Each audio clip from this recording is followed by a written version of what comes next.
Trying out a new mic this morning. I hope it does all right. I don't have too good of luck with microphones here lately. Is it out? Is it working?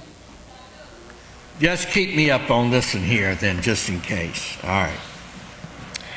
Well, I suppose that everybody has been watching the news for the last several days, and everybody wants to know what's going on.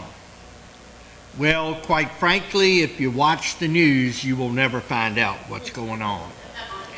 I don't care whether they are left wing, right wing, or whatever they are, they're all attached to the same bird. And they're not going to tell you what the truth is about Iran and what is going on over there. A lot of people are questioning why we took out 3 of their nuclear facilities, which I wondered why anybody would question that, because just a couple of days ago they said that they're going to do something to the United States that will be remembered for centuries. And what they do not understand is when God gets done with them, it will be remembered forever. Well, anyway, there is another thing going on over there right now. We're going to be looking at Matthew 24 in just a moment. There is a man by the name of Reza Pahlavi that is called the Crown Prince of Iran. Now, he doesn't live there anymore because they would kill him if he tried to come home. He is the son of the Shah of Iran. And he is calling for the nation of Iran to overthrow the wicked government that they have and restore democracy once again. A lot of people do not understand this, but prior to 1979, actually Iran was an ally, and they were friends of Israel until the Muslim extremists took over, and all of the media in the world pretty much praised it as being something great, when all they did was restrict their people, take over the media, and abuse women. And they have been one of the most wicked regimes ever to exist. They refer to the United States as the Great Satan and would like to see nothing more than to have us destroyed. And so if these maniacs do get their hands on a nuclear weapon, they're going to aim it at us and Israel. You can count on that. And so that was most likely a necessary move, and hopefully the people of Iran will wake up and get rid of that corrupt government that they have. There were a lot of questions, though, that even the disciples had about the future of Israel. And we see in chapter 24 of Matthew, it says, as Jesus went out and departed from the temple, and his disciples came to him to show him the buildings of the temple. They were beautiful. And they said, look at this, Lord, look at all of this. And Jesus said to them, don't you see all these things? Truly I say unto you, there shall not be left here one stone upon another that shall not be thrown down. Now that's hard for them to accept that. It took 40 years to build it. And he said there's an event coming to where there won't be one stone left on top of the other in this temple. And as he sat down upon the Mount of Olives, the disciples came to him privately, saying, and they asked him 3 questions. When shall these things be? Number 1.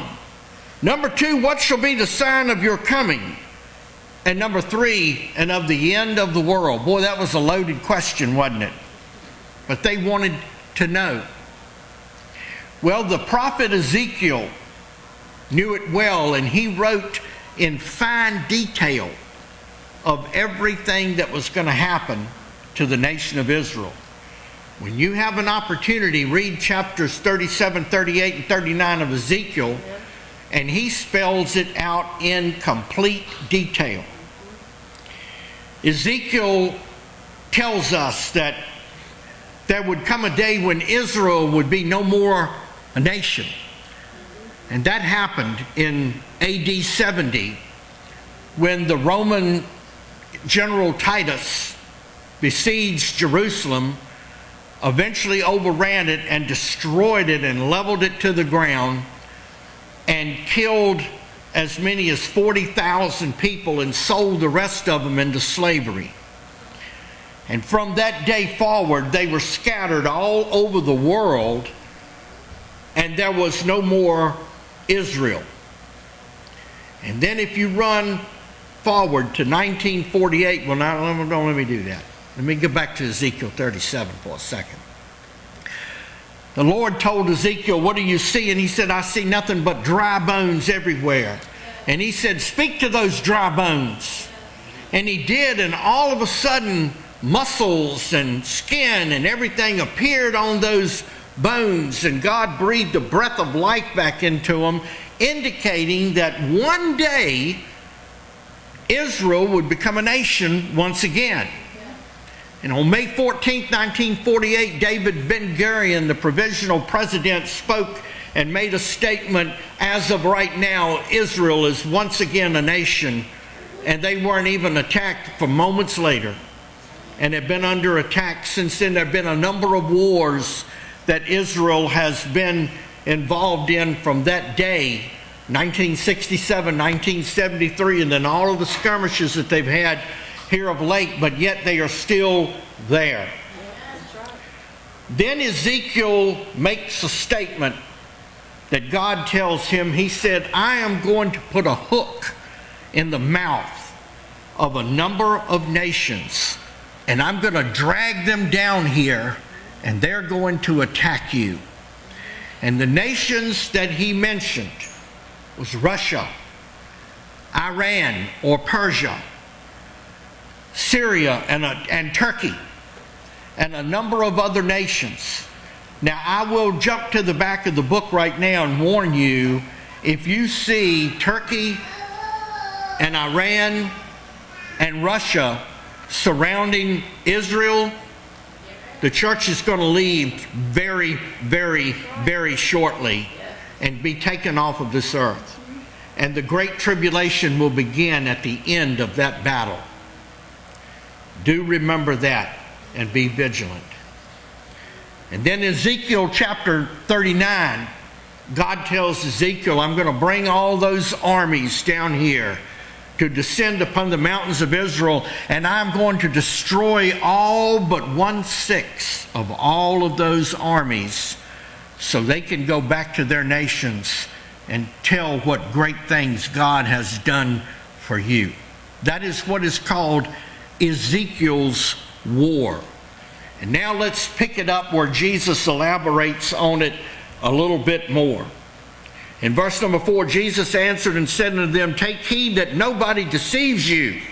For many will come in my name, saying, I'm Christ, and will deceive many. And that has already been happening over and over again. You'll get some kook that says, I'm Christ, and I'm going to do this, and I'm going to do that. And there are people that will break off and go following after those people. And you will hear of wars and rumors of wars, but see that you be not troubled. For these things must come to pass, but the end is not yet. Now, remember, we are focusing on Israel. Please remember that Israel is the center of God's universe on this earth, not America. A lot of people think that everything centers around America. There's very little mention of America, except to the effect of we are those who dwell carelessly in the islands.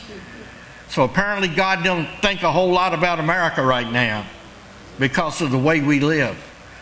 But I want you to understand that everything is going on in Israel. Keep your eyes on Israel, no other nation, if you want to see what is going on. And I want you to also know that the Bible, the Word of God, is much more current than tomorrow's newspaper. You can tell exactly what's going to happen long before it ever gets reported. Then he said, nations shall rise against nation, kingdom against kingdom, and there will be famines and pestilences and earthquakes in different places. Even in this modern age of being able to produce food like we can, there have been more famines than just about anywhere, any time in history. Earthquakes are picking up constantly.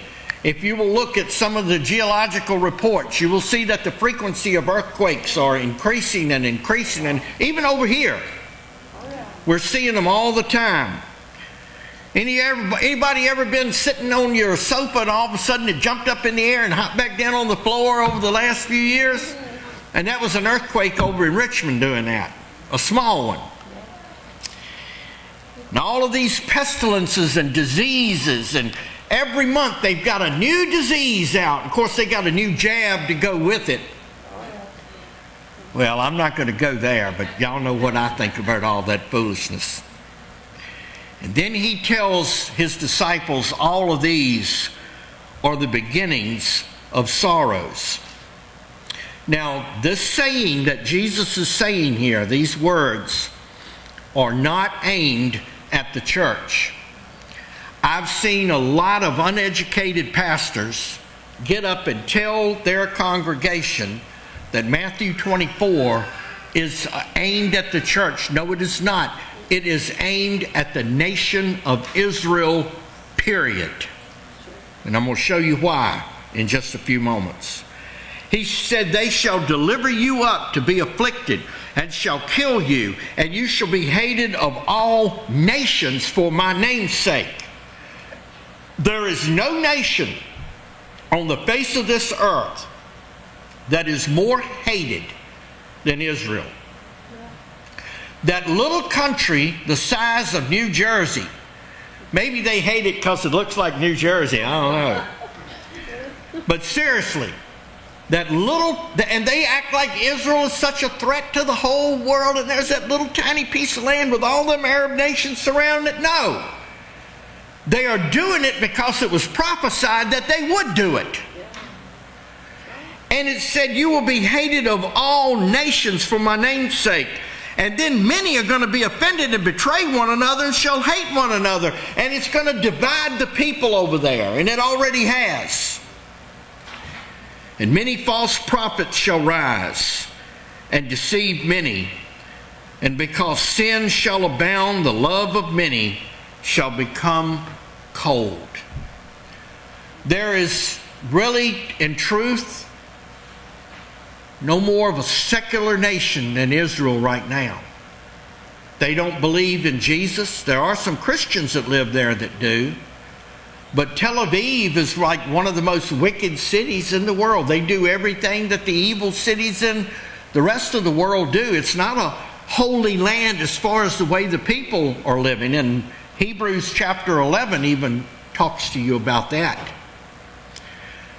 And so they're in darkness right now. They're not accepting Christ. They're looking for a Messiah, but they're looking for the wrong kind. And he said, and then here's the statement that gets misquoted more than any statement on this earth from a pulpit. But he that shall endure unto the end, the same shall be saved. I've been in some of these churches before where the pastor's telling the church that you won't get saved until you endure to the end. I'm sorry, but I'm already saved. I don't know about anybody else in here. I've already been saved and sealed by the Holy Ghost, and I'm not worried about that. And there's this thing about enduring. I'm too doggone tired to endure right now. This is all I could do to drag her to bed this morning. I kid you not. I had a rough night last night. I had some of the craziest dreams I ever had in my life. If I'd have known, I'd have sat up all night instead of trying to go to bed. And I was in one of these churches one time where the pastor was preaching that thing about enduring to the end. You'll see that posted on Facebook by those internet theologians. And this pastor asked this old woman to come in, how you doing, sister so-and-so? Oh, I'm trying to endure to the end. You know what they're saying? I'm trying to earn my salvation. I'm trying to work my way to heaven. You know what you're going to do? You're going to go to hell exhausted. You cannot work your way. This thing about enduring to the end, it's talking about the nation of Israel, because the very moment that the church is taken off of the earth, God is going to revert back to the Old Testament ways of dealing with Israel, and He's going to bring the Messiah in again to them, where we've already been with Him at the wedding supper for 7 years, but they're having the tribulation down here. And the only way you will get saved is you will have to endure to the end, because there is no keeping power like Christians today have. It's none of those things. It goes back to the old dispensation. If it was true that you have to endure to the end to be saved, then Paul was a liar. Paul said, "For by grace you are saved, and not of works, lest anybody should brag." And you know what? If you could work your way to heaven, there'd be people strutting and bragging and sticking their chest out and looking like a peacock. I made it in on my efforts. And that's why that there is a rapture of the church, because if there was no rapture of the church, your salvation by grace would change to salvation by works somewhere in the middle. And the Bible said that's not going to happen. Think about that for a moment. He that shall endure to the end shall be saved. And this gospel of the kingdom shall be preached in all the world for a witness unto all nations, and then shall the end come. When you shall see the abomination of desolation spoken of by Daniel the prophet standing in the holy place, whosoever readeth, let him understand.